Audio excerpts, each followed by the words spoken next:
out because we're in game here between SKT and Cloud9. Both teams looking to stay undefeated here as they take to the Rift for their second game here today. And maybe even more interesting for us, are we going to see any more level 1 action? Because teams have been drawn to fighting it out at level 1 so far today. They have been all over the place as far as going for those level 1 engages. There is the Dark Binding. There is the Zyra as well, which is a pass-through Dark Binding early on in the game. They are looking extremely defensive right now, however. Mondu is, well, Piglet as well.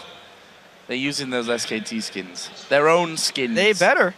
Basically, Reddit has been asking for this the entire week when it came to TPA versus SKT. Not quite on that level, but 2-in-1 game. Could definitely be happy about that one. Meanwhile, Bengi is playing a typical Evelynn start to the game here and just using himself and that invisibility to scout out the positions of Cloud9. The ping's actually going down towards blue buff on Cloud9's side of the map here.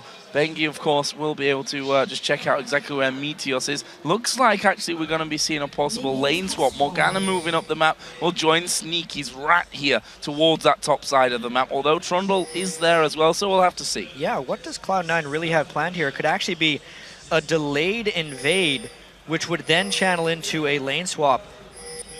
Putting a lot of pressure on the SKT Soul lanes here to kind of group up.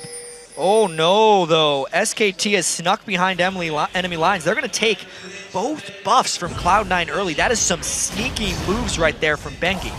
That is exactly what we were talking about with the invisible Evelynn. You see that Mondu and Piglet just doing the blue buff on the other side. Impact has now walked up into the Cloud9 jungle and will be helping Bengi take that red buff away. Meanwhile, Mondu just finishing off the rest of that camp. Meteos has finished the blue now on SKT's side of things. We'll be playing the body game there with balls to take away some farm. Impact, of course, doing the same with Bengi, but that is 2 buffs at the start here for SKT. This is a really crazy level 1 as far as how it's going to go from here, because there's actually a pretty big risk of Meteos getting caught in his own jungle, or in the enemy jungle by Bengi as well. We're not going to be able to see the same fast pushing because there's a support looking around in Cloud9's jungle.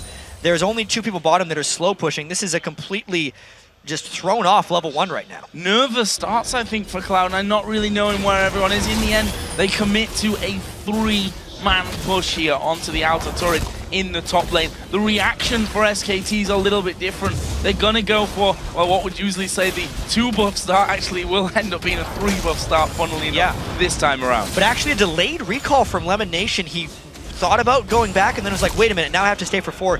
These type of miscommunications can't necessarily happen for Cloud9, a team that is normally so efficient and decisive, and was very efficient and decisive against Cloud9. They cannot falter against the defending world champions. Just letting those minions be taken down before finishing off that turret. SKT not got themselves up to the turret itself and done any damage as of now. Balls did, of course, just TP in there into that bottom lane. So Cloud9 take the first turret of the game. They're going to have some protection down in this bottom lane, but that's level 3. Watch out this for the is dive. really, really bad. They're going straight in onto him. Mondu is tanking it. That's going to be first blood. Goes over to Mondu. In the end, they probably would have wanted to have that on Piglet, but a kill's a kill. Yeah, and it was just an execute kill onto Mondu. He almost over-tanked the turret so Piglet could kill him and continue the push without being a threat. And Faker burns a flash solo in that mid lane. That is terrible news, pretty much, for Link here.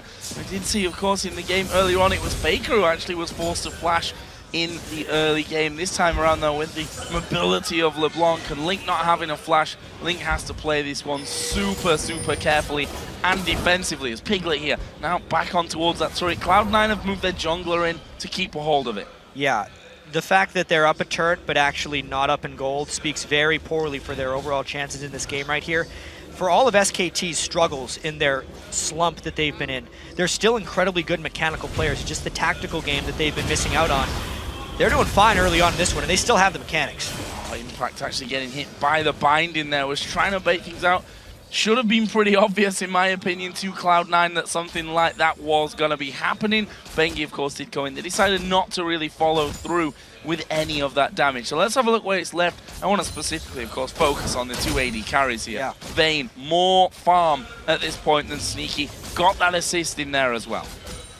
And that's still a very starved and farmed Trundle, which is completely counter to the way Cloud9 likes to play. They really are one of the rare teams that often employs a top lane carry as far as Balls is, and there's no way that can happen with the early start of this game unless they give him a lot of free time and protect him somehow. Making him defend this turret 1v2 against a Vayne and a Zyra with multiple stun options is not going to lead to a strong late game Trundle. Yeah, and a very strong late game Vayne, which is pretty much the exact opposite of what Cloud9 are going to be wanting from this one. Meteos, of course, did decide to come back down to this turret to give his top laner, or his solo laner, obviously down in the bottom this time around, that extra bit of support. But the damage onto the turret is slowly but surely working toward SKT's first turret of the game. Yeah, SKT absolutely with an upper hand in that bottom lane. And then also in mid lane. It's not like Cloud9 is getting advantages elsewhere, and considering that Meteos had to go down to the bottom lane to also defend, he's not able to lend aid anywhere else. Faker should continue to punish Link here. You can see Link is buying a fair amount of wards. He wants to kind of control vision from the mid lane.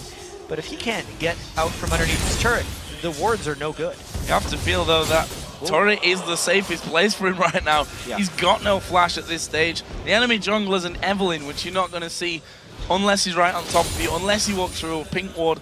The turret's the only thing that's really going to save you at that stage of things. So Link here has now hit level 6. That wild growth is going to make him feel a lot more comfortable. And there is that classic pink ward against an Evelynn. Trying to stop the Evelynn flanks. And something that we have to mention, because we've seen so much mid-lane Lulu here at the All-Star event, is it's not nearly the lane bully that it used to be. Yeah. When the Help Picks nerfs hit, and when you couldn't get 2 Glitter Lances off of 1 Help Picks after blue buff, the laning of LeBlanc deteriorated heavily. She's more about her utility, her shielding, her safety, her move speed, stuff like that. And she's not going to destroy in lane. So Faker with LeBlanc is actually the one who can win early, and you saw that with a bit of the flash. It's a testament to Link that he's kept up that close in farm. Now we're going to see Duos heading into this bottom lane. Blue buffs, first ones of the game that will be transferred over, of course, this time to Faker on the top side. Bottom side of Cloud9's jungle was invaded by Piglet and Mandu in the early stages of this match. This time around, Cloud9 will secure that one with Meteos moving forward. Yeah, they finally standardized these lanes a little bit, but the question will be, now, is it too late? How far behind is Balls? Can he even 1v1 impact? And can they deal with the Vayne Zyra when they hit level 6 and they decide to go in on something? Well, Vayne is already level 6. Mandu's not going to be too far away from that as well. You also have to consider what if Faker starts roaming and getting involved in other areas of the map. There's a polymorph just to make sure that Faker couldn't follow through on the damage, but one combo takes half of Link's health. Bengi is sniffing around as well. He's hit his ultimate level 6 as well, and that may help him jump in. Faker's gone deep, but Balls has come around the side. They're not too worried with Bengi actually being there as well, and they're going to spot him out. They must have just seen him at the end there, maybe still not. Balls is only level 5. He is falling so far behind, and it's allowing Faker to play so aggressive because Bengi is in his back pocket in that mid lane. They looked to maybe make a move there. They brought Elise. Balls stayed around. They'd spotted him because of that pink ward there on the curve rush. In the end, SKT actually backed away completely from that one, and they lose some of the sight of him actually just gone over the top of the ward there without being in stealth, so they know that they're clear on that front of things, and actually Cloud9 are invading. Yeah, they're trying to get a return kill on the buffer, maybe just get Balls going at least a little bit. Still level 5 on that Trundle. Meteos needs to help him out heavily. 17 to 44 CS, and well, with Impact just holding that wave back as far as he possibly can, making it so that Balls can't even get close enough, especially when the jungler is an Evelynn, who's now, funnily enough, in the bottom lane here. Any type of commit in that bottom lane, and it would mean death for Cloud9. They have to be extremely cautious, and they have no way of knowing. Oh, Mandu gets hit with the binding. They've managed to catch the Twitch, but he's too close to the tower. Piglet dives in for a bit more damage. Here they go, ultimate going on towards Lemonation. Double flash from the bottom lane. They push further in. Bengi's going to knock him against the wall and get a kill. Sneaky has gone invisible, going out through the tribal. Oh, that was an amazing route through. Piglet flashes over. Double kill for Vayne. Are they going to get any more? They don't chase Meteos, but That could not have gone any worse for Cloud9. Yeah, that was more than enough for SKT from that dive. Exactly what they wanted, the brute force. They burned the summoners and still got the double kill. The SKT skins reigning supreme down there in the bottom lane. Piglet and Mondu are just wrecked. And they get themselves a dragon as well, just to add insult to injury really for Cloud9. We're approaching 3,000 gold lead. It's 2,500 or so right now. That is not the start that Cloud9 needed in this game. We're only 10.5 minutes in. If we compare it to the Fnatic game, which was standard lanes and very slow and farm heavy for the first 15 minutes, this is such a different scenario. They've really been forced into their decision-making so much sooner, and more importantly, taken out of their comfort zone. Bad news for Balls here. It's Faker that's actually tanking up the turret. In the end, are they going to dive in? Yes, they are. Faker taking a lot more damage than he really calculated. Balls still sticking to his tower. I think Impact might be warned away. There's no helping coming here. Cloud9 are actually making a play on the mid turret. There's the dive in. It's Faker that comes back in to secure the 4th kill of the game for SKT. They had all the time in the world to do that because Meteos was very clearly shown in the mid lane and there was no one else coming to help Balls, really just leaving him on an island, which is very unlike what Cloud9 would normally do. And it's all about their comfort zone and how Cloud9 was completely removed from that just at the very start of the game. Now Balls trying to teleport into the very low turret. He's got to be careful not to just lose this thing. Impact actually is going to be taking damage here from the tower. It may have bitten off a little bit more than he can chew. He's going to fight. Oh, Balls! He clicked back. Impact's going to get away from it. That was a catastrophe, and now they're fighting down the bottom lane. They get the kill back, but Lemon Nation will fall. That's 3 kills now for Piglet. Are they going to keep going? No, because Link is there. Piglet actually going pretty low. Wild growth wasn't used there. Yeah. Link wasn't quite in range to do it. Piglet is doing a lot of damage too with that Blade of the Ruined King being completed, and the control of the map has been lost. He's trying his best to lifesteal off of this because SKT actually wants to collapse down on them pretty hard here, with an Eve waiting in the corridor. Oh, this is bad news. There's the ultimate coming down. They're going to try and get in on towards the party. Is the chain going to go out? Yes, it will. Link falls low, tries to get away with the flash, but he won't. Bengi gets that one. And he did not use his wild growth there. He thought he was dead regardless. Plus, he was silenced at a lot of critical moments where he would have wanted to use it. This is going from bad to worse for Cloud9. Bad to worse. I was talking about 2,500 gold earlier. It's now closer to a 4,000 gold lead here for SKT. And if there are 2 champions that you didn't want to let get going here, is Vayne and LeBlanc. And there are 2 champions, Vayne in particular, of course. 3-0-1, over 100 CS here as we hit the 13-minute mark. This is going more than to plan, I think, for SKT. Yeah, one of the big worries for Cloud9 coming in here with Link in place of High is that when really tricky decisions and map movements would kind of catch them off guard, they wouldn't have a default strategy to go back to because they have to make everything up on the fly. And they haven't been able to do that in this game. Whether or not that is just SKT being superior tactically or Cloud9 just not necessarily knowing where to go, High is the guy who speaks and says pretty much everything for Cloud9 after 9 minutes. But the point in the game where that was needed in this one was almost immediately, because there was no pre-built notebook strategy Cloud9 could have for getting both of their buffs stolen right at the start of the game, and it's shown. SKT has been better. Being better, Meteor's now going to a more of what we expect from Cloud9, to be honest, and that's trying to help out Balls here, get going in this top lane. He's still 35 CS behind that of Impact. Not had a good time whatsoever. They are going to go into him. He's already used his ultimate here. Impact doesn't have a flash. The teleport won't get him away with the cocoon available. However, he's just going to try and run this one out. Headed down there. There's no flash for Balls. There's no flash for Meteos. As Piglet is pushing the bottom lane, Balls is going to be pushed away there by Faker. Impact survived. And we see in the bottom lane for SK Telecom that they're pushing through and they're going to get an inner tower. Yeah, they were nearly inside the base of Cloud9 at one point. They still get the turret. On Impact's side, he has made one big escape after another. Balls just barely missing out on a couple of kills. And maybe for the first time ever, we might be seeing Balls on tilt a little bit.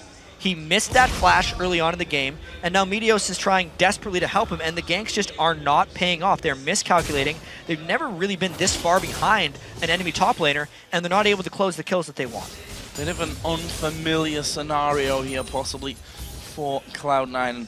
This is a scenario where you definitely don't want to have a not a stranger in your team, but certainly one that you've obviously not had the kind of practice with that you would really hope for coming into an event of this magnitude. You see there in the mid lane, Faker, Athenes is done for him. On the other side, Link not quite up to that level just yet. We've got 1 minute as well until the next dragon of the game comes up. SKT, of course, took the first one after picking up a couple of kills. Yep. Easy stuff for them. Timer's down for them. I don't believe that Cloud9 had any vision of it either. 5,500 gold with 15 minutes. This is actually, I think it's almost a bigger lead than what OMG had on TPA in the previous game. SKT is absolutely dominating them here. We said that Faker completed in Athenes before Link could get to it. He just went back to base and bought a needlessly large rod on top of it. That's a tremendous amount of burst potential. Lemonation has not even gotten time to put any points in Black Shield, and they really just have to hope for picks where they have more people. They never have more people. Wow, this is going to be destruction as well. Lemonation's going to get his ulti off, but he's going to go down to Piglet. Meteos did get the kill back onto Piglet. Here's the flash away. Sneaky's going to try and finish off Mandu, but Mandu turns around and says, nope, I'm going to get that kill. He's still having the poison ticking away on him, but it won't be enough to finish it off. That's a 3-for-1 for SKT. But there is Link popping out. Bengi's going to go dangerously low from this one, but here comes Faker from the side. That will be enough to force Link away. Faker actually going in for the kill. Whoa. Link putting some good damage back. Bengi's coming back in. This could be a suicide mission. Oh no! They work it brilliantly. They get the kill and get out. That is a tremendous step forward for Bengi, making that call proper.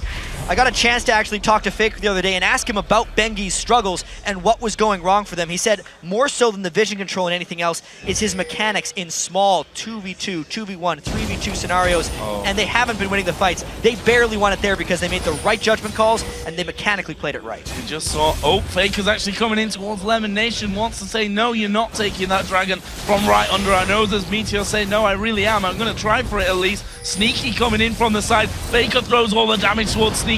Piglet's on the top side of things as well. They've got vision of that brush, but they've not got the time to do the dragon safely and then get out. You have to fear that SKT going to clear out the vision and do the dragon on their own. And Faker is feeling so at home right now. When he is ahead on the block, he is probably the scariest League of Legends player to play against in the world. He's just going to try and assassinate whoever he can around that dragon area when all the vision is theirs.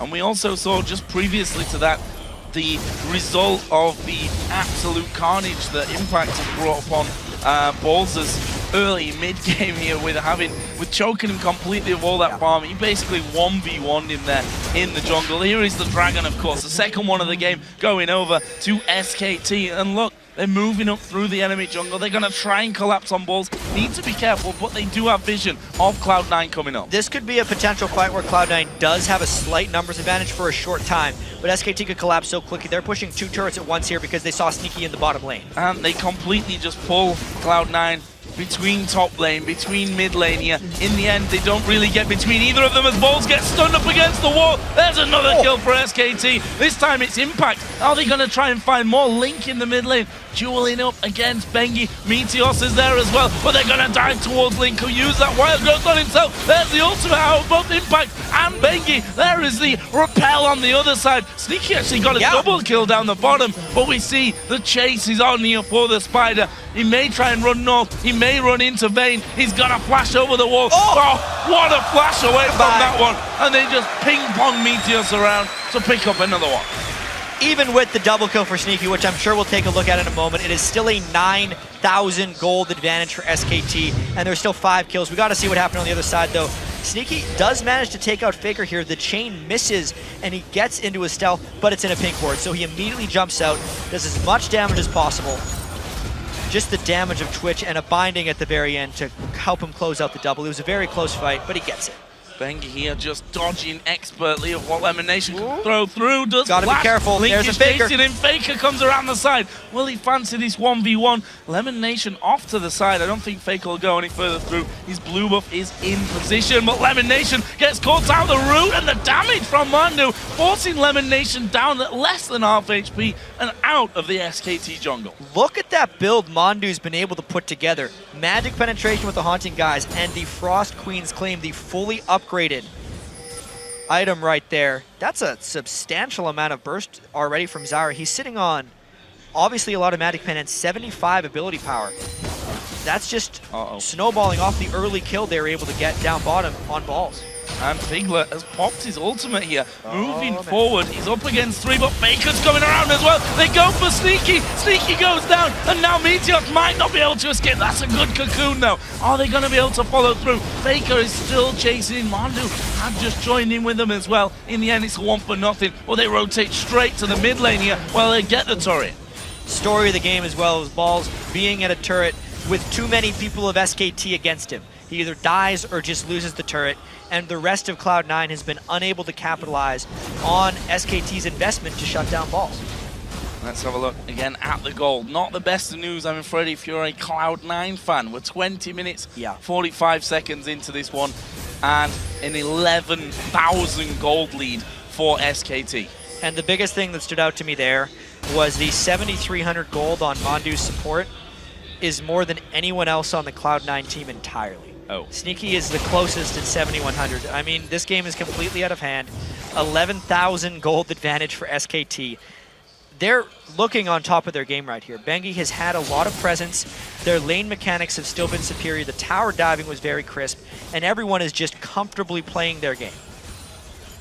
Did see Bengi there in behind Link in the mid lane. Also spotting LemonNation now coming around. So having vision without Cloud9, really realizing that one, and Balls may now become a target as well. Bengi on the bottom side, Impact moving in through the lane on the top side of things. In the end, they don't get it. But if you look at the minimap, they have to be careful that Cloud9 don't get sandwiched here.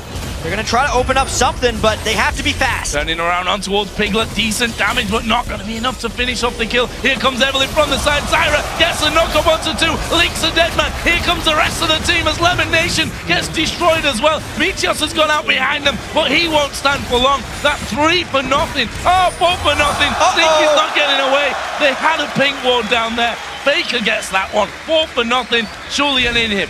Cloud9 went fast, but it was not fast enough because SKT collapsed at the perfect time. They are just relentlessly pushing down this mid lane. They have the lead, they have the advantage, the kills. Now they're just cleaning up. Yeah, this turret is going down, no question about that one. The inhib will fall as well. A couple of players from Cloud9 starting to spawn back into the game, but it's too late for the inhibitor. Meanwhile, Faker is going to have a go at 1v1 in Balls. Balls already using the ultimate and the Blade of the Ruined King, doing good damage back here on towards Faker. The chain comes in, Balls flashes away from that stun. It's only Faker at this point that's chasing down Balls. He needs to be a little bit careful of how deep he goes. Balls juking everything. He's juking everything, but he's going in kind of the wrong direction. I feel like Faker's going to have a little bit of backup right now, and if Balls tries to close, Faker's going to jump away. He is just corralling him into a place where he cannot escape.